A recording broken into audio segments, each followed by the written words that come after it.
बिस्मिल्लाहिर्रहमानिर्रहीम, अस्सलाम वालेकुम। मैं हूं ईसा नकवी। आज बुध 21 दिसंबर है।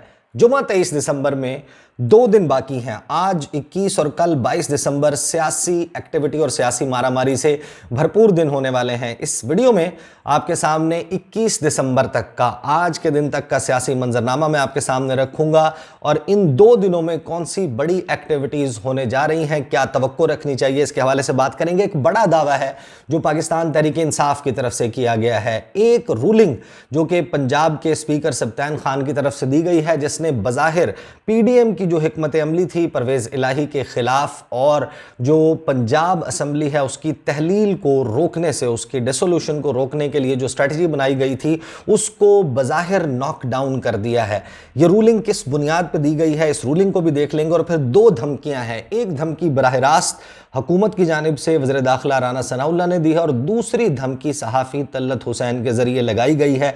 ये धमकियां क्या हैं इसके हवाले से भी बात कर लेंगे और अगले 2 दिन में क्या कुछ, यानी कि आज और कल क्या होने वाला है, इसके हवाले से वन बाय वन बात कर लेते हैं। आपको मालूम है कि हफ्ते के दिन तक, यानी कि जो हफ्ता गुजरा है उस दिन तक जो पीडीएम की हुकूमत है उसका मौक़िफ़ ये था कि इमरान खान साहब इंटरेस्टेड ही नहीं हैं कि वो इलेक्शंस की जानिब जाएं। उनका बयानिया अपनी मकबूलियत खो रहा है और इमरान खान सिर्फ और सिर्फ पॉलिटिकल पॉइंट स्कोरिंग कर रहे हैं। अगर वो इस बात में दिलचस्पी रखते हैं कि इलेक्शन की तरफ बढ़ा जाए तो फिर इमरान खान की जहाँ जहाँ हुकूमत है वो असम्बलियाँ तहलील करने का ऐलान करें।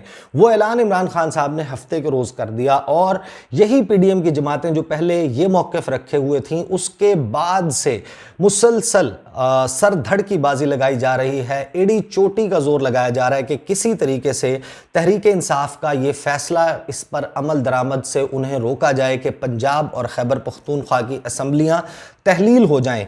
एक सीरीज़ है ऑडियोज़ की जो कि सामने आई है। मुबैना तौर पर यह ऑडियो चेयरमैन तहरीक इंसाफ इमरान खान की है और वो एक खातून के साथ नाज़ेबा गुफ्तगू करते हुए सुनाई देते हैं। इसके हवाले से पाकिस्तान तहरीक इंसाफ का मौक़िफ़ ये है कि ये ऑडियोज़ डीप फेक टेक्नोलॉजी के ज़रिए बनाई गई हैं और आज के साइंटिफिक दौर में ऐसे गैजेट्स की, सॉफ्टवेयर्स की मौजूदगी में इस किस्म की ऑडियो बनाना कोई मुश्किल काम नहीं है।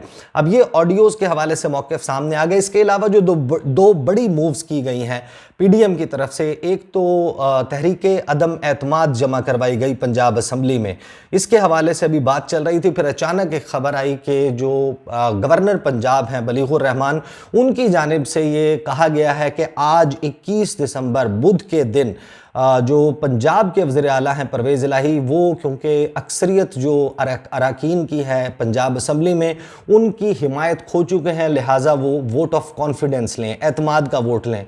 और ये याद रखिए कि अगर वो एतमाद का वोट लेने में नाकाम हो जाते हैं तो जाहिर है कि फिर वो पंजाब के वज़ीर आला नहीं रहेंगे और ना ही वो एडवाइस भेज सकेंगे कि पंजाब असम्बली को तहलील कर दिया जाए। बतौर कायदे ऐवान ये उनका इख्तियार है कि अगर वो कायदे ऐवान बरकरार रहते हैं तो वो फिर असम्बली को तहलील करने की जो एडवाइस है वो गवर्नर पंजाब को भिजवा सकता है। अब इसके हवाले से परवेज़ इलाही का अपना क्योंकि किरदार, उसके ऊपर बहुत सारे सवालात उठाए जा रहे थे, क्योंकि एक खबर ये भी आई कि जिसमें मौलाना फजलुर रहमान ये कहते हुए दिखाई देते हैं, सुनाई देते हैं कि पंजाब के हवाले से परवेज़ इलाही पर एतमाद करना है या नहीं और उनको अपने साथ मिलाना है या नहीं, ये सारा मामला, इस पर हम मुशावरत कर रहे हैं। इसी दौरान जो पाकिस्तान तहरीक इंसाफ के लीडर हैं फवाद चौधरी, वो सामने आते हैं और वो ये कहते हैं कि मुस्लिम लीग काफ इत्तहादी थी और इत्तहादी रहेगी।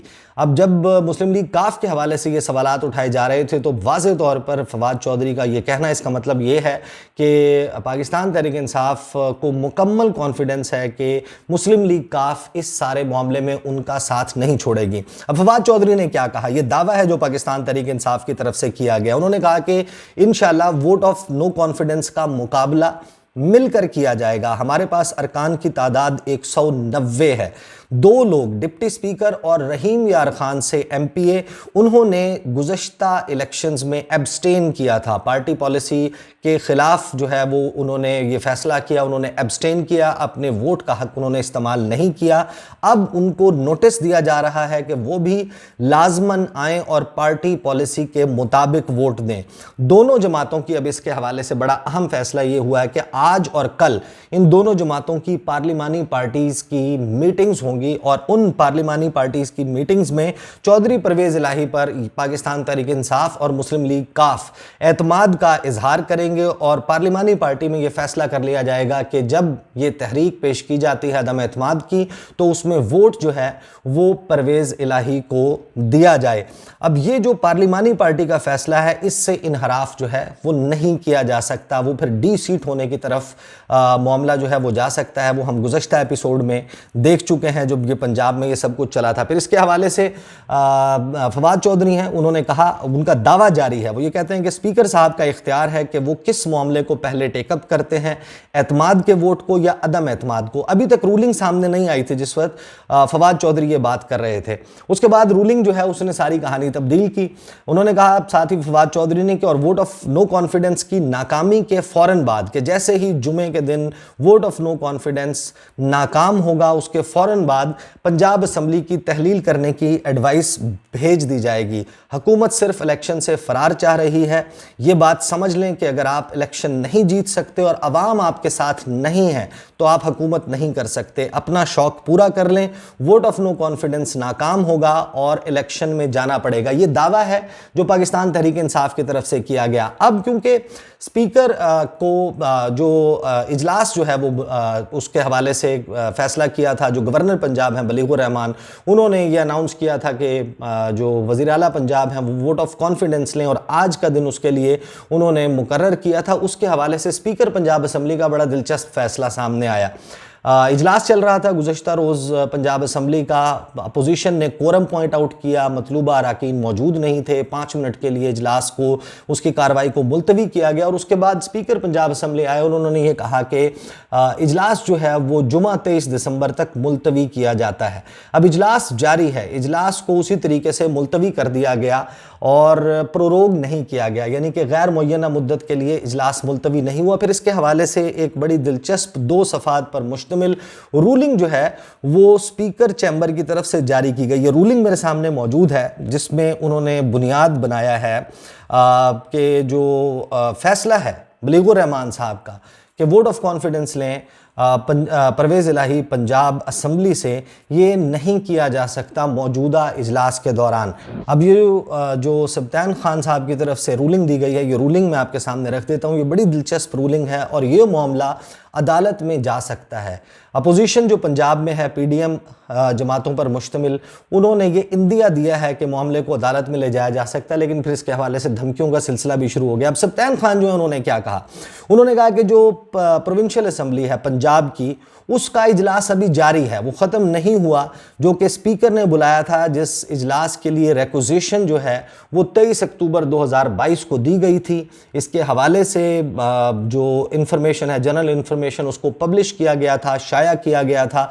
ये सबको मालूम है कि इजलास जारी है और जो स्पीकर पंजाब असम्बली हैं उनके पास आइन के आर्टिकल 54, जिसको मिलाकर पढ़ें आप आइन के आर्टिकल 127 के साथ, वो इख्तियार स्पीकर पंजाब असम्बली के पास है। और जो करंट सेशन है इसको प्रोरोग करने का, गैर मुय्यना मुद्दत के लिए मुलतवी करने का इख्तियार जो है वो भी स्पीकर पंजाब असम्बली के पास है। इसमें पॉइंट नंबर 2 जो है वो बड़ा इंटरेस्टिंग है। वो कहा गया है स्पीकर की जानिब से कि जो करंट सेशन है, जब तक मौजूदा इजलास गैर मुय्यना मुद्दत के लिए मुलतवी नहीं किया जाता, इसको प्रोरोग नहीं किया जाता, उस वक्त तक गवर्नर पंजाब कोई नया सेशन समन नहीं कर सकते, नहीं बुला सकते। और फिर वो एक हवाला देते हैं एक रूलिंग का, इस्लामाबाद हाई कोर्ट के एक फैसले का, जो कि मंजूर Wattoo versus federation of Pakistan PLD 1997 Lahore के हाई कोर्ट का फैसला है। उसकी जो मिसाल है वो कोट करते हुए स्पीकर पंजाब असम्बली कहते हैं कि जो क्वेश्चन है कि चीफ मिनिस्टर उन्होंने वोट ऑफ कॉन्फिडेंस लेना है आर्टिकल 130 के तहत, वो सिर्फ और सिर्फ उस सेशन में लिया जा सकता है, उस इजलास में जो कि खुसूसी तौर पर इस मकसद के लिए बुलाया गया हो। मौजूदा इजलास में ये काम नहीं हो सकता और एक इजलास की मौजूदगी में जब वो प्रोरोग ना हुआ हो, गैर मुय्यना मुद्दत के लिए मुलतवी ना हुआ हो, उसके दौरान नया इजलास जो है वो नहीं बुलाया जा सकता। साथ ही वो ये कहते हैं कि जो स्पीकर हैं उन्होंने क्योंकि करंट सेशन को प्रोरोग नहीं किया, आर्टिकल 54 और 127 के तहत, तो लिहाजा पंजाब के गवर्नर कोई नया सेशन 130 आइन के आर्टिकल के तहत नहीं बुला सकते। साथ ही उन्होंने कहा कि जो मंजूर वट्टू केस है उसमें वाज़े तौर पर इस्लामाबाद जो लाहौर हाई कोर्ट है उसकी तरफ से ये कहा गया था कि जब भी तहरीक जो वोट ऑफ कॉन्फिडेंस लेने का कहा जाएगा वज़ीर आला को, तो उसको 10 दिन दिए जाएंगे कि 10 दिन के अंदर वो अपना मतलूबा नंबर पूरा करे और ऐवान से एतमाद का वोट ले। तो वो टाइम पीरियड भी नहीं गुजरा, मौजूदा इजलास भी जारी है, लिहाजा उन्होंने कहा कि जो गवर्नर हैं वो ये काम नहीं कर सकते और ना ही उनके पास इस किस्म का कोई इख्तियार है। अब जैसे ही ये मामला सामने आया तो फिर धमकियों का जो है वो नया सिलसिला शुरू हो गया। पंजाब में लाहौर में ही मौजूद थे राना सनाउल्लाह ने जो है कहा कि अगर कल इजलास यानी कि आज इजलास ना हुआ, जो गवर्नर पंजाब हैं उनके कहने के मुताबिक इजलास ना हुआ, वज़ीर आला ने एतमाद का वोट ना लिया, तो हम वज़ीर आला हाउस को सील कर देंगे।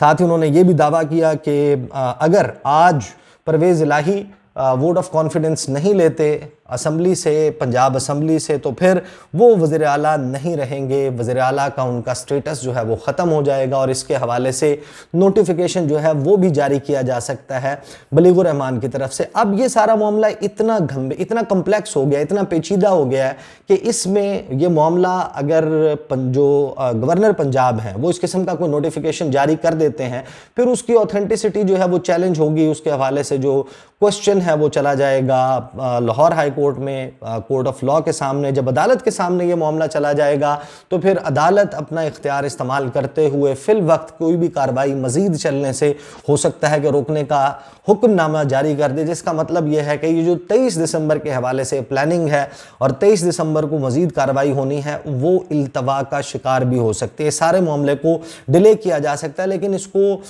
गैर मुय्यना मुद्दत के लिए डिले में नहीं डाला जा सकता। लिहाजा मामला जो है वो आज बड़ा इंपॉर्टेंट होगा कि आज किस वक्त पीडीएम इसके हवाले से क्या फैसला करती है। साथ ही इसके हवाले से पहले तो आपको मालूम है कि कुछ धमकियां जो हैं वो बराह रास्त दी जाती हैं। सहाफ़ी का काम ये है कि अगर मेरे पास ये खबर है, मुझे मालूम है कि क्या कुछ है इमरान खान साहब के ख़िलाफ़ जो आने वाला है, मुझे वो डायरेक्टली ख़बर देनी चाहिए। लेकिन अब जो है वो ज़ाहिर है कि इसका ताल्लुक़ किसी एक जमात से नहीं है। पाकिस्तान तहरीक इंसाफ के हवाले से भी आपको ऐसा मिल जाता है, पाकिस्तान पीपल्स पार्टी के हवाले से भी, लेकिन मुस्लिम लीग नून के हवाले से ख़ास तौर पर बहुत सारे हमारे सीनियर सहाफ़ी वो धमकियां कन्वे करने का जो डाक खाना है वो बन चुके हैं।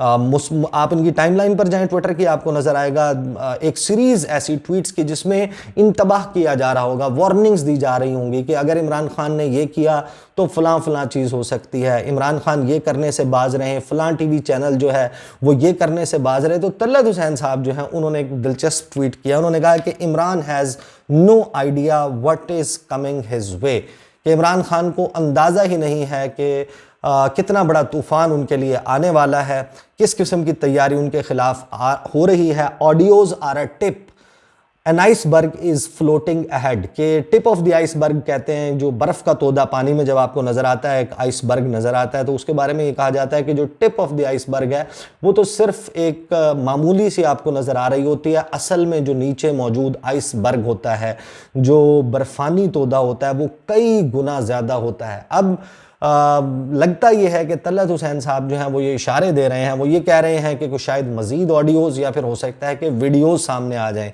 अब मसला ये है कि अभी तक जो हमने देखा है इम्पैक्ट, जिस किस्म की भी ऑडियोज़ वीडियोज़ का खेल खेला गया है, जो कुछ किया गया है, उसके हवाले से इमरान खान साहब के सपोर्टर्स जो हैं वो वहीं के वहीं मौजूद हैं, वो एतमाद करते हैं इमरान खान पर, वो जो बयानियाँ सामने रखते हैं वो उसके हवाले से, और इमरान खान साहब पर जो इल्ज़ामात हैं ये इल्ज़ामात भी कोई नए नहीं हैं, ये इन्हीं इल्ज़ामात की मौजूदगी में इमरान खान ने 2018 का इलेक्शन लड़ा था, इन्हीं इल्ज़ामात की मौजूदगी में जो 17 जुलाई को ज़िमनी इंतख़ाबात हुए थे वो इंतख़ाबात लड़े गए थे। इसी तरीके से अक्टूबर की 15 या 17 तारीख को जो ज़िमनी इंतख़ाबात हुए थे वो भी इल्ज़ामात की, इन्हीं इल्ज़ामात की मौजूदगी में, ऑडियोज़ के इल्ज़ामात, वीडियोज़ के इल्ज़ामात, तोशाखाना, घड़ी, ये सारे मामले की मौजूदगी में हुए थे। लेकिन इमरान खान का सपोर्टर और वोटर जो है वो टस से मस नहीं हुआ इन इल्ज़ामात की मौजूदगी में, और हुकूमत के हवाले से अब बाकायदा ये तासुर उभर कर सामने आ रहा है कि इनके पास, इमरान खान साहब के खिलाफ कोई ऐसी सॉलिड चीज़ मौजूद नहीं है जो उनके वोटर और सपोर्टर को इमरान खान से दूर कर सके। और मैं इस हवाले से बाकायदा यकीन रखता हूं कि इमरान खान साहब को अगर शिकस्त दे सकते हैं ये लोग, तो सिर्फ उसी सूरत में दे सकते हैं अगर पेट्रोल जो है वो 150 जो छोड़ के गए थे इमरान खान, जो चीज़ जहां पर, उससे नीचे ले आए, 140 पर पेट्रोल ले आए, जो बिजली की कीमत है, जो बिल हैं, वो फरवरी से पहले की सतह पर चले जाएं, महंगाई कंट्रोल हो जाए। ये कंट्रोल इनसे हो नहीं रहा तो इमरान खान को ये क्या खाक कंट्रोल करेंगे। और इतना अरसा हुकूमत में गुजारने के बाद अगर वो उनके खिलाफ कोई ठोस बड़ा फाइनेंशियल स्कैंडल लाने में नाकाम है तो आप अंदाज़ा लगाइए कि ये जो हुकूमत है इसके पास एक्चुअली इमरान खान के खिलाफ फाइट करने के लिए कोई केस नहीं है जिसको ये लेकर अवामी अदालत में जाएं। These are the details, let's see अगले 2 रोज़ यानी कि आज और कल किस किस्म की डेवलपमेंट्स होते हैं, इस पर नज़र रखूंगा। अगली वीडियो में मुलाकात होगी, मुझे इजाज़त दीजिए, अल्लाह हाफिज़।